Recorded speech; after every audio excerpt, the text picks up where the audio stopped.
Ben moi, je suis Baptiste Durand, je suis un fondeur de cuillères. En fait, je suis René Baudouin. Je pratique le métier de fondeur de cuillères depuis déjà 33 ans quand je fais de l'animation historique. Et là, au musée ici, hier, je vois qu'ils ont un moule à cuillère. Alors, je veux l'essayer, le moule à cuillère. Le moule qu'ils ont est un moule qui n'a pas ses manches. Alors, je suis en train de mettre les manches de bois pour pouvoir faire chauffer le moule et pouvoir couler ensuite. Alors, ce que je suis en train de faire, donc, je mets les manches. Pourquoi il y a des poignées? C'est que quand le moule va être très chaud, je vais fermer le moule comme ça ici, puis je vais pouvoir le coincer comme ça entre mes deux genoux, puis je vais pouvoir couler mon étain ici comme ça. Alors la première étape, c'est de faire chauffer le moule. Alors on met le moule sur un poêle chaud.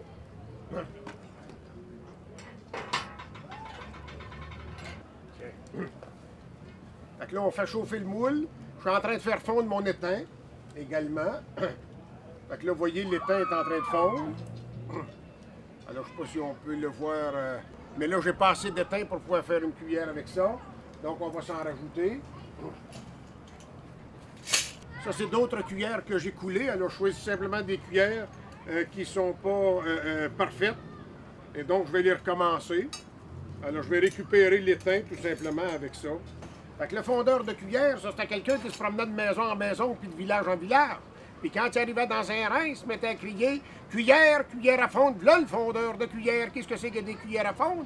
Puis là, ben, le bonhomme et la bonne femme sortaient sur le perron, puis il disait « Baptiste, moi je m'appelle Baptiste Durand, il disait « Baptiste, viens faire les cuillères. » Puis on s'installait sur le poêle à bois dans la maison, parce que le poêle était déjà chaud, tout était déjà prêt.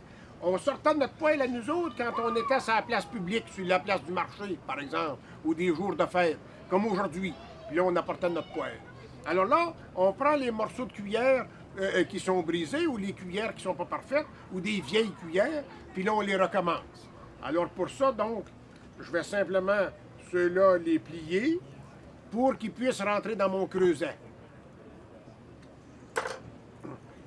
Puis là, si vous regardez bien, vous allez voir comment ça fond vite. Alors déjà, je mets... Voyez-vous, là, la cuillère est en train déjà de disparaître. Puis là, je peux en rajouter d'autres comme ça. Alors, ça vous donne une idée à peu près de la température. Là, je vais faire augmenter la température de l'étain. Un truc qui était utilisé beaucoup par ceux qui habitaient le long de la vallée du Saint-Laurent dans les années 1750, c'est que quand on fait un travail fort, regardez bien le truc, pour ne pas avoir besoin de forcer quand on fait un travail qui demande beaucoup d'efforts. Regardez bien mon truc. C'est dans ma face que le truc se passe. Regardez bien. Vous remarquez, on sort la langue. Ça, en 1750, ça, tous les habitants sortaient la langue quand ils avaient forcé. Les femmes, là, ils enfilaient une aiguille. Ils faisaient ça comme ça, mon Dieu. C'est vieux comme la lune, cette affaire-là. Bon. Bon, c'est en train de fondre, ça va bien. Tandis que la queue de rat, les cuillères que je coule dans la jonction, c'est une coquille Saint-Jacques qu'on appelle. Tiens, ça c'est la queue de rat, ça ici, là. Vous voyez la grande queue, là, qui s'en va jusque dans le milieu. Ça c'est la jonction, modèle queue de rat. Il y a différents modèles comme ça dans la jonction. Quand ça, c'était à l'époque où on plaçait les cuillères, c'est à l'époque où on montait les tables et on plaçait la cuillère comme ça. Pas la cuillère à l'envers, la cuillère à l'endroit, parce que nous autres, les Français, on a toujours monté les tables à la française. Puis c'est les Anglais qui, eux autres, se sont mis à mettre les cuillères de l'autre bord. Les Anglais, ça fait tout à l'envers. Ça conduit pas. Non, mais c'est vrai, ça conduit pas du bon côté du chemin. Ça fait tout à l'envers, ça met les cuillères à l'envers sur la table. Tandis que nous autres, on met les cuillères à l'endroite. Au moment de la conquête, en 1759, 60, 63, quand c'est que les Anglais ont pris le pays, ça va prendre une génération complète, puis là, tout le monde va avoir monté les tables dorénavant à l'anglaise, parce qu'on va avoir adopté la coutume britannique. Alors, et là, à partir du moment où on met les cuillères à l'anglaise, on n'a plus besoin d'avoir de décoration dans ce qui va devenir le derrière de la cuillère, alors qu'avant ça, c'était le devant de la cuillère. Alors c'est pour ça qu'on avait les belles décorations queue de rat, coquille Saint-Jacques et autres modèles de jonction. Oh mon Dieu! Voulez-vous y toucher, madame? J'ai peur de me brûler pour voir si c'est assez chaud. On va l'essayer. C'est peut-être pas tout à fait assez chaud, mais on va l'essayer quand même. Alors, voilà le geste historique. On prend le moule à cuillère. On prend l'étain.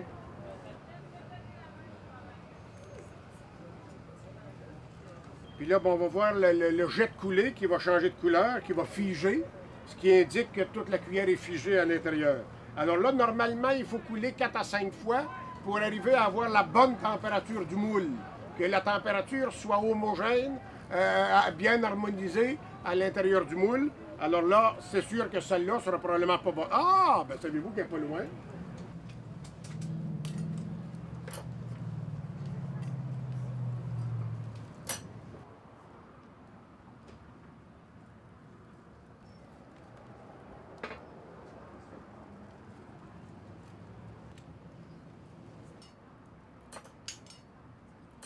Ça, c'est les 2 coulées que je viens de faire avec le moule, là.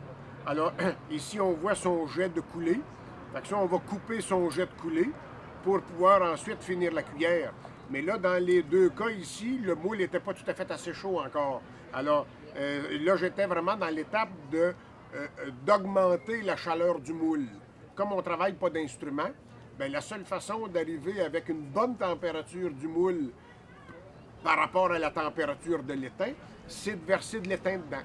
Alors, en versant l'étain dans le moule, on augmente la température du moule, puis la température du moule devient exactement la bonne température de l'étain. Alors, comme on voit que la preuve que c'était pas tout à fait assez chaud, on voit les imperfections de ce côté-ci du cuilleron, puis on voit les autres imperfections de ce côté-là. Ça prend un petit vent de rien à l'extérieur pour refroidir un moule. Quand on est dans une maison, on va être capable de faire 7-8 cuillères pendant qu'on en fait une de bonne à l'extérieur. À cause du vent, comme aujourd'hui, là, on a le vent. Fait que ça facilite pas les choses. Mais c'est un beau modèle de cuillère où on a... Alors, c'est la petite cuillère comparativement à regarder ici le format de la cuillère. Là, on est vraiment dans le format de la cuillère de la vallée du Saint-Laurent. Et puis, ça, c'est une cuillère qui est de beaucoup plus petit format. Au verso, de l'autre côté de la cuillère, du cuilleron, on voit la queue de rat qui est là. Et puis on a un beau motif également là, dans le manche, un beau motif donc à 3, un peu comme, je dirais, de trèfle, hein, un peu. Alors on a donc ces modèles-là ici. Les moules sont faits en bronze, alors ça prend une température beaucoup plus élevée pour le bronze à fondre que va l'être l'étain. Alors c'est pour ça que, comme on est avec 2 métaux différents, on peut facilement couler de l'étain dans du bronze sans problème. Alors l'indice, là, il faut qu'on attende que ça fige à l'intérieur, puis ça prend quelques instants. L'indice, c'est le jet de coulée. Quand on voit que le jet de coulée il est bien figé, ça veut dire qu'on peut déjà ouvrir, ce qui est le cas. Et là, c'est la surprise. Tant que le fondeur de cuillère n'a pas ouvert le moule à cuillère, on ne peut pas savoir si on l'a réussi ou non. Ah, regardez si c'est beau. Puis, voilà. Alors, là, le moule est en masse chaud. Alors là, on va recouler encore. Là, ben, un fondeur de cuillère connaît toujours son moule. Il sait par expérience, à force de travailler avec son moule, quelle chaleur il a besoin. Moi, c'est la première fois que j'utilise celui-là, le moule. Moi, les miens, je sais combien de temps qu'il faut que je passe, puis quelle résistance ils ont à la chaleur, combien de cuillères que je vais couler du même coup avec. Tandis que celui-là, ben, j'ai fait chauffer le moule un peu trop, comparativement au mien. Alors, quand ça fait quelques fois qu'on travaille avec un moule, on sait comment l'utiliser. Regardez, celle-là, c'est belle. Moi, je connais une chanson dans laquelle on parle d'un fondeur de cuillère. Puis je finirai en disant ceci.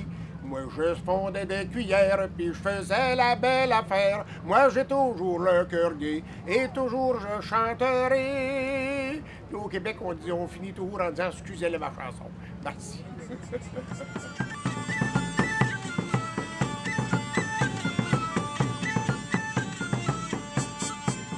Oh yeah!